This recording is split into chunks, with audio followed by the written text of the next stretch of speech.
You're listening to the Hidden Killers podcast with Tony Brueski. Featuring attorney, guest, and former felony prosecutor Eric Fadis. Talk about the Delphi murder case. It's been interesting to say the least over the last many weeks, probably going into months now, since the Odinism theories have become more and more prominent, not necessarily saying that they're legitimate, but more and more prominent. The fantastical nature of them putting many people, back. But then you look at some of these pieces in this Odinistic theory, and parts of it do seem to check out in some ways, shapes, and forms. One of those pieces was the accusations against some of the guards where Richard Allen is in prison right now, not jail, but prison, and them wearing patches that talk about Odinism, that show allegiance to Odinism.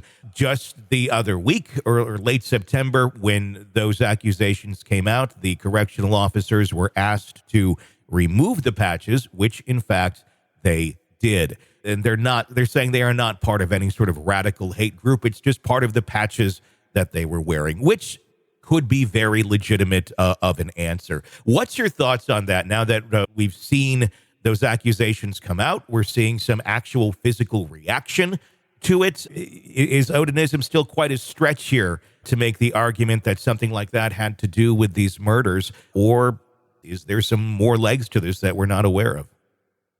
When we're talking about how innocent children may have been murdered, we've got to leave no stone unturned. And that's part of what the defense is doing. Now, there's probably a strategic and self-interested component there as well.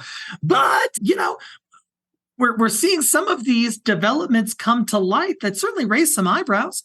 And, these factions do exist. Now it's hard to say in what numbers and where and that kind of thing. But, being a metalhead myself, I like black metal, the non-problematic form that is not racist and that kind of thing. But there are sects within black metal that adhere to Odinism. And I believe it's called the Satru, which is a related sort of practice. So these factions are there. They're out there. And we need to absolutely investigate whether they played some role in the murder of innocent children.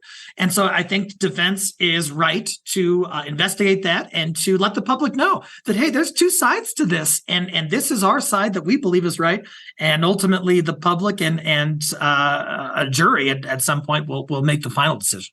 One of the things that has also been pointed out in this case from the defense of Richard Allen is stating that he's been mistreated in jail, that he was pressured into making that confession to his wife and to his mother with threats of violence either against him or against his family. Again, just accusations that are out there, accusations against these same guards that we're talking about that had the patches on. The correctional facility also coming out and saying that they're treating him very well, contradicting those accusations, saying that they've gone above and beyond to not use any kind of force on Allen, even though there have been times when the use of force was justified by standard operating procedures. And then they followed up with they've only tased him twice. Since since he's been in there. He's being treated well, but he's been tased twice.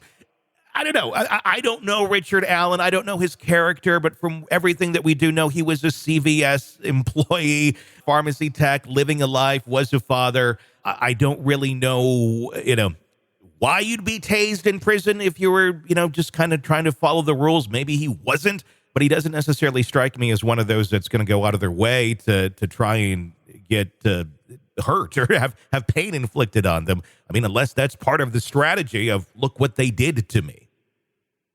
If Richard Allen's defense is true, that this was some Odinism cult that committed these murders and not him, it would certainly be consistent with that theory that affiliates of that same group would mistreat him while he is in jail awaiting the trial for these wrongful accusations from his perspective. Mm-hmm. So, does it fit with the narrative that Richard Allen is putting forth and that his attorneys are putting forth? It kind of does. And it's sort of, for some observers, lends credence to that narrative that maybe there is something weird going on here.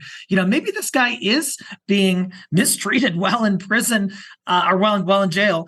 And that it has something to do with trying to protect the individuals who are actually is all just coming to light recently, but certainly consistent with the narrative that Richard Allen has put forth so far. Yeah, I mean, it really does play along with that. There's that possibility of the Franks hearing. We don't know. There's been no date set for anything of that nature. But, I mean, it certainly seems like it could be justified, considering there are some pretty strict, or not strict, but some pretty strong accusations of officer misconduct in this case, in terms of relaying information, specifically the Odinist information, when it was discussed and requested early on. Whether it's legit or not, if they were holding it back, that still, raises some eyebrows and leads to some questions about the fairness of all of this. Where do you think that's going to go? And do you think he's going to be granted that hearing to try and make his argument? Yeah, no, I think that, anytime the government withholds information and then is forced to disclose it later and it looks really bad, it's a double loss for the government. It makes them look that much worse. When I was a prosecutor, my approach was give them everything. Let them know everything, the good, the bad, and the ugly. And if I believe in my case and that I can prove it, I'm still going to, come with it. And the fact that the government has kind of, withheld is sort of a courteous word. Perhaps they're hiding information. That all is to Richard Allen's benefit. And, the government is just shooting themselves in the foot on that. And my gosh, if they have folks in the jail who subscribe to some extremist racist ideology, not only does the public and Richard Allen deserve to know that, but they need to take corrective measures immediately on that. And so the fact that they kind of were secretive about this information, the government, I think was just a total misstep on their part. Want to listen ad-free? Want advanced access to all of our interviews before anyone else? Become a True Crime Today Premium Plus subscriber on Apple Podcasts. You get every episode commercial-free. So you can binge on true crime until you can binge no more. Search True Crime Today Premium Plus on Apple Podcasts now, or go to our podcast page and sign up now. More of the Hidden Killers podcast next.